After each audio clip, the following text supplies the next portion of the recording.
Hormuz की नाकेबंदी ने दुनिया भर को सांसत में डाला हुआ है। आखिर ईरान और अमेरिका के बीच कब बनेगी बात, इसे लेकर कोई बड़ी खुशखबरी क्या जल्द मिल सकती है? दरअसल कुछ ऐसी रिपोर्ट सामने आ रही हैं जिसमें कहा गया है कि हॉर्मुज पर नाकेबंदी हटाने को लेकर सैद्धांतिक सहमति बन गई है। मार्को रूबियो ने भी कुछ ऐसे ही संकेत दिए। एमिनेंट बताया कि डील खुशखबरी कभी भी मिल सकती है। ईरान की टीम भी कतर में है। शायद MOU US के साथ किसी बातचीत पर वहां संभावना बन सकती है। कुछ और भी इसमें नई जानकारियां उभर कर सामने आई हैं, नए डेवलपमेंट्स उभर कर के सामने आए हैं। लेकिन क्या एक डील जिसमें शांति मुकम्मल तौर पर शब्द दर्ज हो वो अभी आसपास है, या अभी उसकी तरफ हम शनय शनय कदम बढ़ा रहे हैं? आज इसी मुद्दे पर जरा समझने की कोशिश करेंगे। हॉर्मुज की खाड़ी में फंसी बातें फिलहाल कहां स्थितियां बनती बिगड़ती नजर आ रही हैं। मेरे साथ होंगे खास मेहमान। छोटी सी रिपोर्ट देख लीजिए।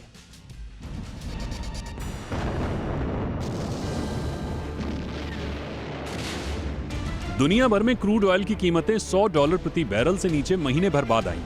इससे कोई भी अंदाजा लगा सकता है कि अमेरिका और ईरान के बीच जंगी तनातनी अपने न्यूनतम स्तर पर है। मिडिल ईस्ट में युद्ध के खत्म होने और शांति की स्थापना के बढ़ते आसार की वजह से तेल कंपनियों का भरोसा बढ़ा है। लेकिन क्या ये भरोसा अस्थायी है? क्योंकि अमेरिकी राष्ट्रपति ट्रंप इन सब के बावजूद कह रहे हैं कि उन्हें डील के लिए जल्दबाजी नहीं है। अब सवाल यह है कि डील में ट्रंप समय की इतनी ढील क्यों दे रहे हैं? अलग अलग रिपोर्ट्स में दावे किए जा रहे हैं। उनके मुताबिक अमेरिका और ईरान युद्ध को धीरे धीरे खत्म करने और हॉर्मुज स्ट्रीट पर ईरान की नाकेबंदी हटाने को लेकर सैद्धांतिक रूप से एक समझौते पर लगभग सहमत हो गए। लेकिन अमेरिकी अधिकारी के मुताबिक समझौते पर अभी हस्ताक्षर नहीं हुए हैं और इसे अंतिम मंजूरी राष्ट्रपति ट्रंप और ईरान के सुप्रीम लीडर मुस्तफा खामनेई से मिलनी बाकी है। इसमें कुछ दिन लग सकते हैं। प्रस्तावित समझौते के तहत हॉर्मुज स्ट्रेट को फिर से खोला जाएगा। इसके बदले ईरान अपने एनरिच्ड यूरेनियम भंडार को खत्म करने पर सहमत होगा। हालांकि ये प्रक्रिया कैसी होगी, इस पर अभी बातचीत जारी है। हालांकि ईरान की तरफ से फिलहाल सार्वजनिक रूप से ये नहीं कहा गया है कि समझौता हो गया है। पिछले 24 घंटों में ईरानी अधिकारियों के बयानों में भी कुछ अंतर दिखाई दिया। राष्ट्रपति मसूद पजेश्कियान ने कहा है कि ईरान में कोई भी बड़ा फैसला सुप्रीम लीडर की मंजूरी के बिना नहीं लिया जाएगा। इसमें हॉर्मुज की नाकेबंदी, संवर्धित यूरेनियम को सौंपने और परमाणु कार्यक्रम पर आगे की रणनीति जैसे मसले शामिल हैं। लेकिन ईरान से संभावित डील के बीच सबसे ज्यादा खलबली इजराइल में है, क्योंकि इस डील में ट्रंप ने इजराइल को सीधे पक्ष नहीं बनाया। लेकिन नेतन्याहू का दावा है कि ट्रंप डील में ये सुनिश्चित करेंगे कि ईरान के पास कोई परमाणु हथियार ना हो। ट्रंप अभी वक्त ले रहे हैं क्योंकि ईरान अब भी अंतिम डील पर विचार कर रहा है। ईरान यूरेनियम सरेंडर करने को लेकर अभी भी असमंजस में है। वो देश की सुरक्षा से कोई समझौता नहीं चाहता। साथ ही ईरान जब्त संपत्तियां मिलने के बाद ही समझौता चाहता है। तो वहीं लेबनान में पूर्ण युद्ध विराम के बाद ही ईरान किसी समझौते को राजी होगा। भले ही बातचीत के बीच तनाव कम जरूर है, लेकिन ट्रंप का असली प्लान क्या है ये क्लियर नहीं है। ईरान का रुख साफ है, वो थोपा हुआ युद्ध और अपनी संप्रभुता के साथ कोई समझौता नहीं करेगा, चाहे इसका अंजाम जंग ही क्यों ना हो। तो सवाल अब भी बरकरार है, शांति वाली डील कब होगी सील? ब्यूरो रिपोर्ट, जी मीडिया। दर्शकों को अभी ताज़ा सूरत हालत की जानकारी भी दे देते हैं। इस वक्त US ईरान टॉक्स का सबसे बड़ा एक सिरा जो उभर कर सामने आ रहा है वो कतर से आ रहा है। और ईरान के जो टॉप नेगोशिएटर्स हैं मोहम्मद बागेर गालिबाफ और वहाँ के जो फॉरेन मिनिस्टर्स हैं अब्बास अरागची, ये और वहाँ के जो सेंट्रल बैंक है वो राजधानी कतर में है, दोहा में है इस वक्त। और कहा यह जा रहा है कि एक मेमोरेंडम ऑफ अंडरस्टैंडिंग पर बातचीत चल रही है US के साथ कतर में। इसमें क्या क्या है? State of Hormuz, frozen Iranian funds, enriched uranium, ये सारी बातें हैं। सेंसिटिव और पेंडिंग इश्यूज जो कहा जा रहा है बार बार, इस पर MOU बनाने की कोशिश हो रही है। दूसरी तरफ ट्रंप ने अभी थोड़ी देर पहले ट्रुथ सोशल पर पोस्ट किया है कि वो एक ग्रैंड बार्गेन पर काम कर रहे हैं और मैंडेटरी रिक्वेस्ट, अब उनकी भाषा भी अजीब सी होती है, मैंडेटरी रिक्वेस्ट यानी कि बाध्यकारी रिक्वेस्ट, यानी कि बाध्यकारी वो एक तरह से याचना कर रहे हैं कि आप, यानी कि Saudi Arabia, Qatar, Pakistan, Turkey, Egypt, Jordan जैसे देश भी इब्राहिम अकॉर्ड का हिस्सा बने। ये क्या है ये भी आपको आगे बताएंगे। इस बीच दो बड़ी बातें और हुई हैं। मार्को रूबियो ने कहा इमिनेंट है डील, यानी कि बिल्कुल होने ही वाली है। और ईरान से जो बात निकल कर के सामने आती है वो कह रहे हैं कि एमिनेंट नहीं है, यानी कि निकट भविष्य में कोई डील हो जाएगी, इस बात की संभावना नहीं है। तो दोनों तरफ से बयान हैं, दोनों कुछ बयान मिलते हैं, कुछ बयान नहीं मिलते हैं। इसीलिए हमको रुख करना पड़ता है विद्वानों का, जो हमें इस वक्त राह दिखाएंगे कि आगे क्या कुछ होने वाला है। स्वागत करते हैं आज के खास मेहमानों का। सुभाष चंद्र गर्ग सर हमारे साथ जुड़ चुके हैं, पूर्व वित्त सचिव, अंतर्राष्ट्रीय मामलों और आर्थिक मामलों के जाने माने जानकार। बहुत बहुत स्वागत है गर्ग सर आपका, good evening. Robin Sachdev sir हमारे साथ जुड़ चुके हैं, विदेश मामलों के जाने माने जानकार, ऑथर हैं, ट्रंप पर किताब लिख चुके हैं। बहुत बहुत स्वागत है आपका रॉबिन सर। और हमारे साथ हैं Manoj Joshi sir, distinguished fellow हैं, ORF के अंतर्राष्ट्रीय मामलों के जाने माने जानकार और वरिष्ठ टिप्पणीकार, स्तंभकार। बहुत बहुत स्वागत है जोशी सर आपका हमारे शो पे। गर्ग सर, कुछ राह प्रशस्त करें सर। रूबियो साहब के आने के बाद अलग अलग बयान आ रहे हैं, वो कह रहे हैं कि एमिनेंट है डील, ईरान से बोल रहे हैं कि नहीं साहब अभी नहीं है, लेकिन MOU पर बात कतर से चल रही है। और ट्रंप साहब कह रहे हैं कि डील होगी तो बढ़िया वाली होगी, वरना मैं ओबामा की तरह कोई ढीली डील नहीं करने वाला हूं। क्या लग रहा है सर? तो देखिए 80 दिन हो गए जब अमेरिका ने और इजराइल ने ईरान पे अटैक किया था कि ईरान को हम नेस्तनाबूद कर देंगे, उसके सारी infrastructure, energy infrastructure, nuclear infrastructure सब कुछ ख़त्म कर देंगे। वो 80 दिन में ये नहीं कर पाए। बदले में ईरान ने ये जो स्ट्रेट ऑफ हॉर्मुज़ है उसको एक अच्छा वेपन बना लिया, काउंटर निगोशिएशन पॉइंट बना लिया। और अब पिछले 1.5-2 महीने से वॉर तो हो नहीं रही है, अभी कोई अटैक नहीं हो रहा है ईरान पे। और यही बात चल रही है समझौते की कि भाई समझौता करो, इसको ख़त्म करो। तो अब ये जो स्थिति जो चल रही है वो मेरी नज़र में अमेरिका के 2-3 ऑब्जेक्टिव्स हैं कि एक तो आप जो ईरान का न्यूक्लियर है वो सबसे बड़ा उनका पॉइंट बन गया है दिखाने के लिए कि भाई न्यूक्लियर कैपेबिलिटी हम ईरान के पास नहीं छोड़ेंगे। दूसरा, तेल मार्केट में अमेरिका की प्री एमिनेंस एस्टैब्लिश होनी चाहिए। वेनेजुला का हो गया, अमेरिका खुद बड़ा प्रोड्यूसर हो गया, तो हम सप्लाई करें, हम बेचें।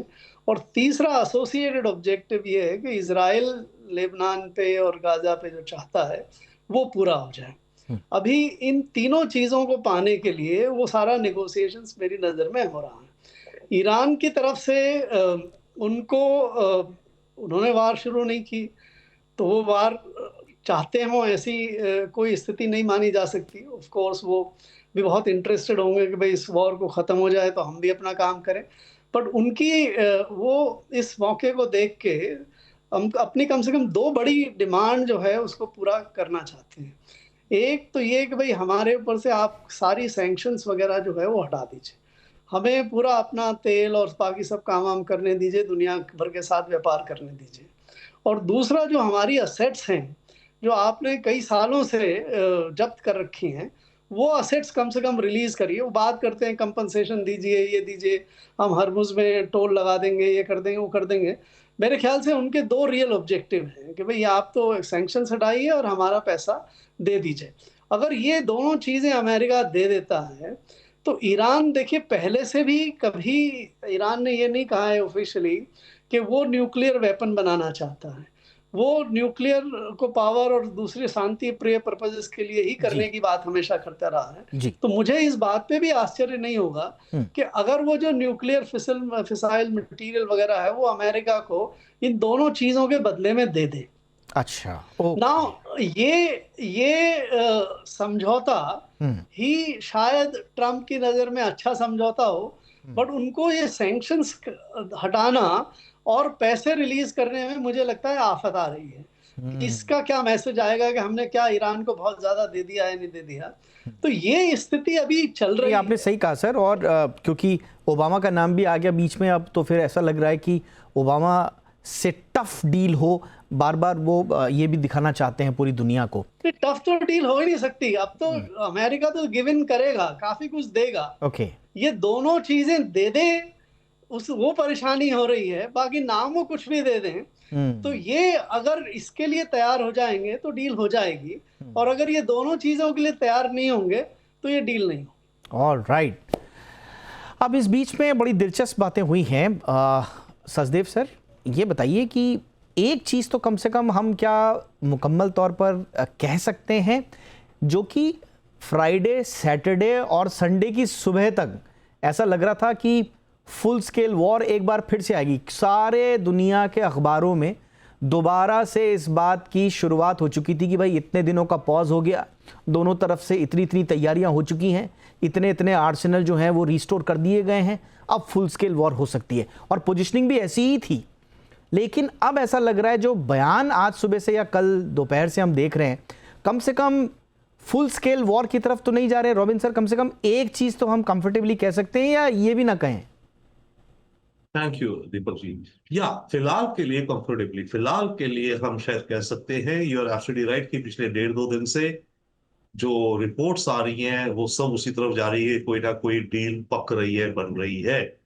अगर हम इमीडिएट में देखें, आज आपने जैसे बताया कतर में इरानियन डेलीगेशन है। अभी तक कतर का ज्यादा रोल नहीं था, पर पिक हो रहा था। कतर तो हमेशा इन्वॉल्व हो जाता है बाय द वे ब्रोकर करने में डील्स। पर कतर में जो विजिट है इंपॉर्टेंट इसलिए देखने को कि ईरान का जो कुछ जब्त पैसा पड़ा है वो कतर में भी पड़ा है, करीब 6 से 8 बिलियन डॉलर। और ये जो इरानियन टीम गई है, आपने ऐसे बोला, इसमें सेंट्रल बैंक ऑफ ईरान जो भी है उनका गवर्नर भी है। तो इसका मतलब कुछ वो बात चल रही है कि कुछ पैसा अनफ्रीज किया जाएगा। अमेरिका में जो पैसा है वो अनफ्रीज नहीं होगा, क्योंकि अमेरिका का पैसा अनफ्रीज हो गया तो फिर वो ही आ जाएगा कि ओबामा ने प्लेन भर भर के कैश डॉलर्स भेजे थे ईरान को, no doubt, through Qatar again, right. तो फिर से हो जाएगा। तो ट्रंप वो बिल्कुल नहीं करना चाहेंगे। तो कतर वाला पैसा, बात चल रही है पैसा रिलीज होने की शायद। दूसरी तरफ देखिए, आज मुनीर हसन एंड शाहबाज शरीफ फिर चाइना में है। ये टेक्निकली तो वहां गए में 75 इयर्स ऑफ डिप्लोमेटिक रिलेशंस इत्यादि, पर वहां पर शायद शी जिनपिंग से भी मिले हैं। तो कुड बी कि पाकिस्तान और चाइना मिलके ईरान को कुछ और बैकडोर मैसेजेस कन्वे कर रहे हैं। तो काफी कुछ चीजें चल रही हैं। But to the big picture of the deal, अभी जो समझ आ रहा है, ये जो डील बन रही है, इसमें ये होगा कि 30 या 60 दिन का सीज फायर कंटिन्यू रहेगा। Okay, no attacks. और जो सबसे ज्यादा प्रॉब्लमैटिक मुद्दा है उसको पीछे कर दिया जाएगा, यानी कि न्यूक्लियर एनरिच मटेरियल का। अच्छा, अभी जो होगा उसमें ये होगा कि हॉर्मुज को खोलने का, कुछ ईरान जो मांग रहा है सैंक्शंस रिलीफ का, या जो पैसा फ्रोजन है उसका लेकर के। अच्छा, by the way, and uranium का जो मुद्दा है, ईरान कह रहा है शायद इन प्रिंसिपल की, ईरान खबरें आ रही है कि वो कह रहा है कि मैं अपने एनरिच मटेरियल शायद दे भी सकता हूं, बाहर नहीं भी दे सकता हूं, डिपेंड करेगा हमारे सुप्रीम लीडर पर। तो वो चीज जैसे कहते हैं ना, kicking the can down the road हो रही है कि न्यूक्लियर का मामला तब अभी महीने भर में और बातें करके सुलटाया जाएगा। बट जो ग्रैंड डील होनी है, और जो ओबामा डील इतनी बेकार थी, वो इसलिए कहते हैं ये कि उस डील में केवल ईरान के न्यूक्लियर प्रोग्राम का जिक्र था और पाबंदी थी जो भी। ठीक। इजराइल हमेशा से कहता है, प्रेशर डालता है, और ट्रम्प भी, कि उस डील में ईरान के मिसाइल प्रोग्राम का कोई जिक्र नहीं था, कोई पाबंदी नहीं थी। ओके। और उस डील में ईरान जो अपने प्रॉक्सीज को सपोर्ट करता है उसका जिक्र नहीं था। वो डील केवल और केवल न्यूक्लियर मटेरियल को लेकर के थी, nothing to do with missile programme and Iran support for the Houthis and Hezbollah and all. तो अब की बार में जो डील बनाएगा ट्रम्प, अगर उसे बड़ी बनानी है ओबामा से, तो न्यूक्लियर के अलावा उसे इन दो चीजों को भी तो फैक्टर इन करना होगा जी। तो ये हो सकता है, अगर ईरान कुछ एडजस्ट कर रहा है, देख रहा है, ठीक। कि अभी के फेज में हॉर्मुज का आना जाना खोल दे, और हो सकता है अगर ईरान कॉम्प्रोमाइज कर रहा है तो कुछ थोड़ा कॉम्प्रोमाइज कर दे अपने मिसाइल प्रोग्राम को लेके या कुछ। बट असली मीट ऑफ द मैटर तो is been kicked down the road. Okay, okay, alright. क्योंकि दो ही हैं। देखिए, अगर कभी भी कोई खबर आए, हम तो सबसे पहले यही चेक करते हैं, कोई खबर आए कि साहब डील होने वाली है, दोनों तरफ की बातें हो रही हैं, सैद्धांतिक सहमति बन चुकी है, हम तो यही देखते हैं कि भाई दो बड़े ऑब्जेक्टिव हैं जोशी सर। पहला, ईरान का न्यूक्लियर प्रोग्राम ऑफ कोर्स, जिस पर एक उहापोह की स्थिति है, और दूसरा स्ट्रेट ऑफ हॉर्मुज में फ्री नेविगेशन। अब ऐसा लगता है कि स्ट्रेट ऑफ हॉर्मुज में फ्री नेविगेशन पर तो गाहे बगाहे बातचीत हो जाती है, बट जो मुद्दा है असल, वो न्यूक्लियर प्रोग्राम का जो है, उस पर लगता है कि शायद मुकम्मल तौर पर नहीं बन पा रही है। तो आपको क्या लग रहा है सर, क्या स्थितियां हैं, और न्यूक्लियर वाला प्रोग्राम, इस पे क्या जो कहा जा रहा है कि बिल्कुल क्लोज हैं, सैद्धांतिक सहमति बन गई है, बस उसको जॉट डाउन करना है, क्या ऐसी सूरत हाल आपको दिख रही है या शांति अभी दूर? देखिए, जहां तक कि हॉर्मुज का मामला है, वो तो आपने खुद कहा, उस वहां पे इतनी बड़ी अड़चन नहीं है। ईरान भी चाहता है कि हॉर्मुज़ दोबारा खोला जाए, पर एक बात है कि आज या कल शायद उन्होंने ऐलान किया था कि वो एक एनवायरमेंटल टोल लेगा, मतलब वातावरण के लिए। वो कहते हैं कि हम टोल नहीं लेंगे, पर एक वातावरण के लिए हम एक टैक्स लेंगे, क्योंकि वो इलाके को हम साफ रखते हैं। तो किसी ना किसी ढंग से वो हॉर्मुज़ पे अपना जो कंट्रोल है उसको कायम रखना चाहते हैं। जहां तक कि न्यूक्लियर की बात है, देखिए जो 2015 की जो डील थी, जो ओबामा की जो डील थी, अ, उसके बाद अमेरिका ने वो डील ठुकराई। ईरान ने फिर अपना एनरिचमेंट तेज किया। फिर जो फरवरी के महीने में कतर के जो फॉरेन मिनिस्टर हैं उन्होंने कहा कि ईरान डील के लिए तैयार है। जहां तक कि एटमी हथियार हैं, ये आज तक किसी ने ये सबूत नहीं दिया है कि ईरान एटमी हथियार बना रहा है। आईएईए के जो डायरेक्टर जनरल हैं, उन्होंने 3-4 महीने पहले एक ऐलान किया था। उन्होंने एक टिप्पणी की थी कि हम और आईएईए आप जानते हैं कि वो ईरान के न्यूक्लियर प्रोग्राम पर निगरानी निगरानी कर रखता रही है। तो उसने जो है ये साफ कहा था कि हमारे सामने अभी तक कोई ऐसी चीज नजर नहीं आई कि ईरान के पास एक एटमी हथियार का प्रोग्राम है। ये 2003 में आयतुल्लाह खमेनी ने एक फतवा दिया था कि एटमी हथियार नहीं बनाएंगे। और आज आपने प्रेसिडेंट पेस्केशन का स्टेटमेंट भी की जिक्र की थी। वहां पर भी ये साफ कहा गया है कि ईरान एटमी हथियार नहीं बनाना चाहता है और उसकी हम एश्योरेंस देना चाहते हैं। उसकी एश्योरेंस देना चाहते हैं। पर सवाल ये है कि अमेरिका और इजराइल एटमी ये न्यूक्लियर मामले में ईरान की नाक रगड़ना चाहता है। वो चाहता है कि एक तो पूरा सारा जो है जो एनरिच यूरेनियम है वो वहां से हटाया जाए। पहले भी ये चीज तय हुई थी, हटाने की बात हुई थी। ईरान उसको डिग्रेड करने को तैयार है, मतलब उसको 60% एनरिचमेंट से उसको 3%, 3.7% एनरिचमेंट पे लाने को तैयार है। तो सवाल ये है कि जो उसके जो जो न्यूक्लियर मामले की डील की जो बारीकी बातें हैं, वहां पे काफी जो है अड़चन है अभी भी। और अमेरिका अभी भी जोर लगा रहा है, इस तरह से जोर लगा रहा है क्योंकि ट्रंप साहब के दिमाग में यह है कि मुझे एक ऐसी डील चाहिए जो कि ओबामा की डील से अच्छी हो। वही डील उनको मिल रही थी फरवरी में, और वो डील उन्होंने ठुकरा दी। और फिर ये इजराइल के साथ मिलके ईरान पे हमला किया।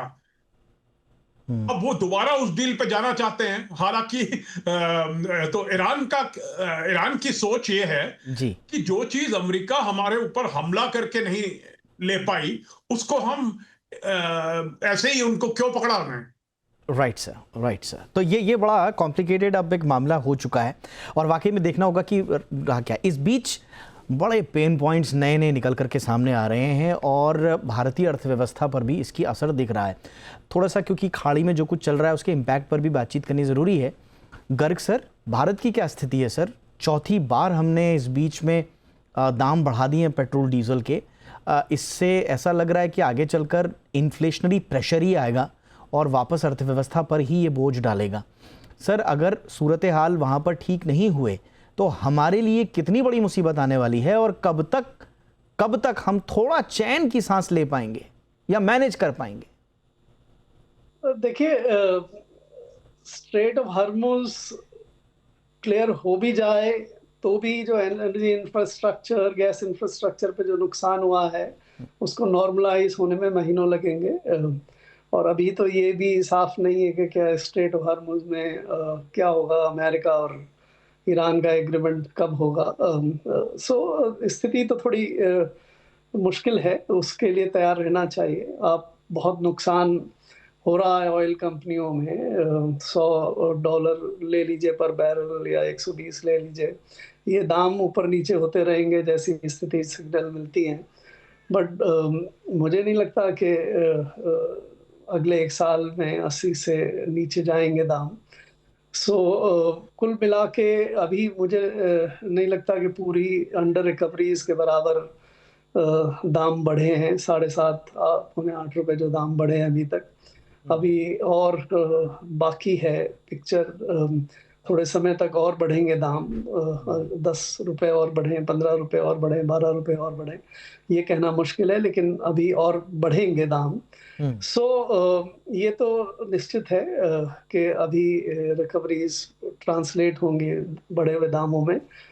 बिल्कुल क्लियर है कि ये सर सॉरी सर, ये सारा पास ऑन ही होगा या कुछ राज्य केंद्र मिलकर के टैक्सेस को भी थोड़ा सा कोशिश करेंगे कि वहां पर भी बोझ जाए, या पास ऑन ही होगा सर?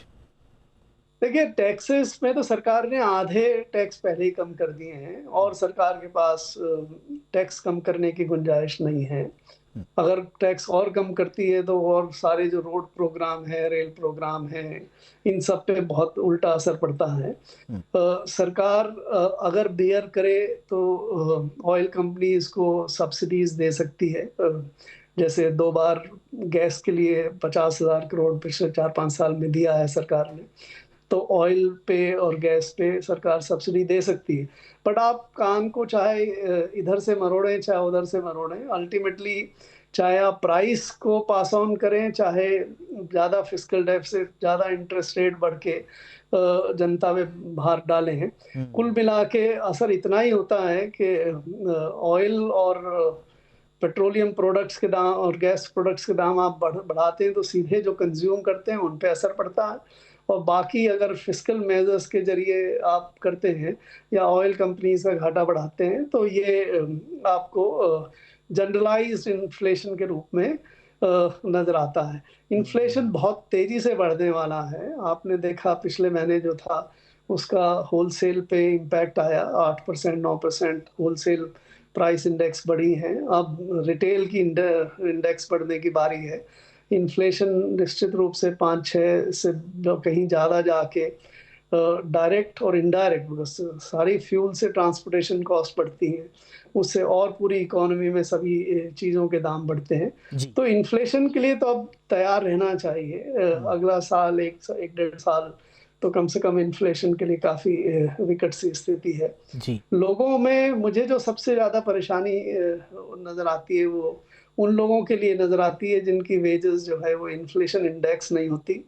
ऐसे करीब 80-82% मजदूर हैं देश में, वर्कर्स हैं, जिनकी वेजेस इन्फ्लेशन इंडेक्स नहीं होती, तो उनको डबल मार पड़ती है, उनकी तनख्वाहें नहीं बढ़ती और प्राइसेस सबकी बढ़ जाती हैं, तो उनको अपनी कंजम्पशन को घटाना पड़ता है, पेट को काटना पड़ता है, तो उनको सबसे ज्यादा नुकसान होता है। सरकारों को तो कोई खास फर्क नहीं पड़ता, आप और कर्जा ले लीजिए, और जिनकी इन्फ्लेशन इंडेक्स होती है उनको भी बहुत ज्यादा असर नहीं पड़ता। आपने सही कहा सर, बस सबसे ज्यादा ये गरीबी और कम वेजेस वाले लोगों पे ज्यादा असर पड़ता है। आपने सही कहा सर, गरीब और कम वेजेस और फिक्स्ड वेजेस वाले लोगों पर सबसे ज्यादा मार पड़ती है। आपने 2 का कहा, तीसरी मार जो पड़ती है, पहली मार के तनख्वाह नहीं बढ़ती, दूसरी मार सब कुछ महंगा हो गया, और तीसरी मार जो पड़ती है ना एक पॉइंट के आगे जाने के बाद, वो होती है जो है भी वो भी छिन जाने का डर, नौकरियां छिन जाने का डर।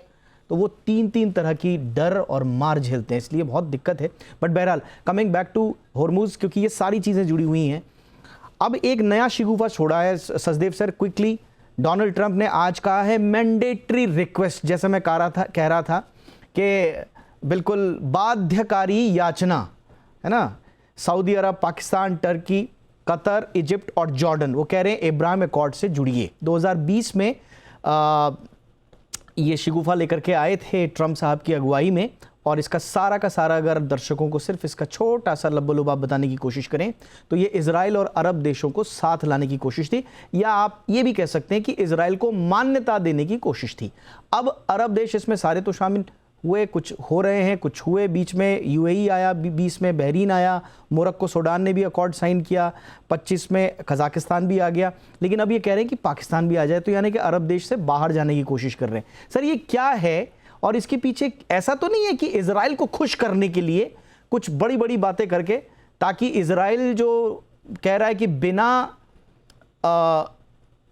न्यूक्लियर एनरिचमेंट को ड्रॉप किए हुए मैं मानूंगा नहीं। तो ऐसा तो नहीं है कि ट्रंप थोड़ा ये संकेत दे रहे हैं कि भाई मैं इजराइल को भी मना रहा हूं? तो ये कहीं ऐसा तो नहीं है कि डील की तरफ बातें हो रही हैं, या कुछ वियर्ड सा लग रहा है आपको? नहीं, कुछ कुछ ये तो है ही। अगर इनका ये क्लासिक ईरान सक्सीड हो जाता वेनेजुएला मॉडल पर, और खामेनी के गिरने के बाद ईरान की सरकार, अच्छा सॉरी, एक चीज जोड़ना जरूरी है सर। ट्रम्प साहब ने कहा है ईरान भी जुड़ जाए। वो कह रहे हैं कि अगर हमारे साथ इब्राहिम अकॉर्ड में ईरान भी जुड़ जाए तो ये बड़ा कैच है। हाँ, वही तो है, वो तो जुड़ना है ना। तो वही बात है, अगर वेनेजुएला मॉडल पे ईरान चला जाता, मोसाद ने जो इंटेलिजेंस दी थी, सीआईए की जो थी, और नेतन्याहू ने कन्विंस कर दिया इसको कि ऊपर की लीडरशिप निकालो, देश में रेवोल्यूशन होगा, शासन खाली करो, जनता आती है, वो प्रो अमेरिका सरकार आ जाएगी, तो वो भी तो एब्राहम अकॉर्ड में जुड़ जाएगी फिर। तो इन सबको एब्राहम अकॉर्ड में जोड़ने का एक ग्रैंड डिजाइन भी है। हाँ, पर पॉइंट इसकी ईरान में जो चला सारा कुछ उसने उसको तितर बितर कर दिया। Now couple of things, one, Hormuz का होता रहा, यस, स्ट्रेट। इस जंग से पहले मुद्दा केवल न्यूक्लियर वेपन था। इस जंग में एक नया न्यूक्लियर वेपन पैदा हो गया है, नया सुपर वेपन पैदा हो गया है, हॉर्मुज, जिसे मैं कहता हूं हॉर्मुजी पंजा, द हॉर्मुजियन क्लॉ। ओके, और ये जो क्लॉ है ये बैटल टेस्टेड है, जैसे आप और हमारे अदर कोलीग्स कह रहे थे, पूरी कोशिश कर ली अमेरिका ने, इजराइल ने, इस पंजे को वो तोड़ नहीं पाया। ये वेपन बन गया है सुपर, जिसको कोई तोड़ नहीं पाया पूरी माइट लगा के। तो ईरान अब ठीक है हॉर्मुज को खोल देगा, आना जाना रहेगा, पहली फेज अगर एग्रीमेंट का जो भी होता है, कुछ चीजों में एग्री करेगा, पर ईरान के पास अब ये कॉन्फिडेंस है शायद कि जब मैं चाहूं इस पंजे को मैं जगड़ सकता हूं, मैं पूरी दुनिया का फिर गला दबोच सकता हूं। तो ये नया सुपर वेपन पैदा हो गया है। अब अमेरिका जो चाहता है, इसमें एक्चुअली ये भी आ रहा है शायद कि ट्रंप अब थोड़ा नेतन्याहू से दुखी है, कि उसे लगता है कि नेतन्याहू ने उसे मिसलीड तो नहीं, पर नेतन्याहू ने जो कहा वो हुआ नहीं। हालांकि काफी लोगों का ये मानना है कि नेतन्याहू ने ही ट्रंप को पुश करा था। तो इस समय जो बातचीत हो रही है उसमें कहा जा रहा है कि इजराइल को कंसल्ट नहीं करा जा रहा, पर उसका कोई ज्यादा फर्क नहीं पड़ता, क्योंकि इजराइल के जो प्रो नेतन्याहू, नॉट इजराइल, ऐसे प्रो नेतन्याहू जो लॉबिस्ट है, सेनेटर्स हैं, वो पूरा का पूरा नेतन्याहू के लिए काम कर रहे हैं, ट्रंप के ऊपर प्रेशराइज करके, जी, राइट। जी। बट फिलहाल जो सिचुएशन हो गई है इसमें आई थिंक दो स्टेजेस आती दिखती है। पहली स्टेज कि हॉर्मुज का आना जाना खुल जाए, और जो डिफिकल्ट इश्यूज है उनको सेकंड स्टेज के लिए छोड़ दिया जाए। बट पॉइंट इज, ये भी फिर कोई सस्टेनेबल पीस या सस्टेनेबल फ्यूचर नहीं जा रहा है। ये फ्यूचर तो फिर यही लग रहा है ना कि इस रीजन में फ्यूचर क्लाउडी रहेगा, कॉन्फ्लिक्ट प्रोन रहेगा, ईरान की डोमिनेंस रहेगी, रह सकती है। तो ये बिल्कुल आपने दुरुस्त कहा सर, स्थिति क्लाउडी लगती है। रोज सुबह हम उठते हैं जोशी सर, ऐसा लगता है खबरें देखने के बाद कि आज कुछ ना कुछ संभावना बन रही हैं आर या तो पार की, लेकिन फिर अगेन क्लाउडी। कुछ आउटलुक दे पाएंगे सर अगले एक आध दो हफ्ते का? ऐसी ही रहेगी सिचुएशन सर, या कुछ नतीजे आएंगे? नहीं, मैं समझता हूं कि अगर इतनी बात, मतलब जहां तक बातें हो चुकी हैं, तो समझौता जो है होगा, पर समझौता जो है सीक्वेंस में होगा। पहले तो हॉर्मुज की खाड़ी खुलेगी, उसके बाद हो सकता है कुछ शर्तें जो हैं, जहां तक कि ईरान के जो एसेट्स जो हैं वो सीज किए गए हैं, और उनको कुछ वापस किया जाएगा। उसके बाद बातचीत होगी और मुद्दों पे, और न्यूक्लियर मुद्दों पे भी। पर सवाल यह आता है कि ये सीक्वेंसिंग जो है, मेरे ख्याल से इससे ट्रंप साहब कुछ घबरा रहे हैं। वो चाहते हैं कि पहले स्टेज पे ही एक किस्म का पूरा समझौता पहले ही एक ऐलान किया जाए। पर ईरान चाहता है कि पहले सीज फायर एक्सटेंड हो, हॉर्मुज की खाड़ी खोली जाए, उसके बाद बातचीत हो अमेरिका और ईरान के बीच में। तो ये सीक्वेंस का मामला जो है, अगर अमेरिका इस पे मान जाता है, तो मैं समझता हूं कि शांति कायम हो जाएगी। यही देखना होगा। अब ये एमओयू वाली बात जो है वो शुरू हो चुकी है कतर में, तो ये भी कहा जा रहा है कि अगर कतर में एमओयू बन जाता है तो फिर ये एक सबसे बड़ी बुनियाद तय करेगा। हो सकता है कि फिर 60 दिन का एक पीस अकॉर्ड हो, या बृहत्तर एक बिगर पर्सपेक्टिव का एक सीज फायर हो, और उसके बाद फिर फाइनल जो डील होगी उसकी आधारशिला ये एमओयू बने। तो ये एमओयू पर आप सब नज़र रखिएगा, कतर में जो कुछ भी हो रहा है और वो सारी बातें इसके इर्द गिर्द जो भी हो रही हैं हम विश्लेषण के जरिए आप तक लाते रहेंगे। फिलहाल बहुत बहुत शुक्रिया Subhash sir, Sachdev sir, Joshi sir, आप तीनों का बहुत बहुत धन्यवाद सर।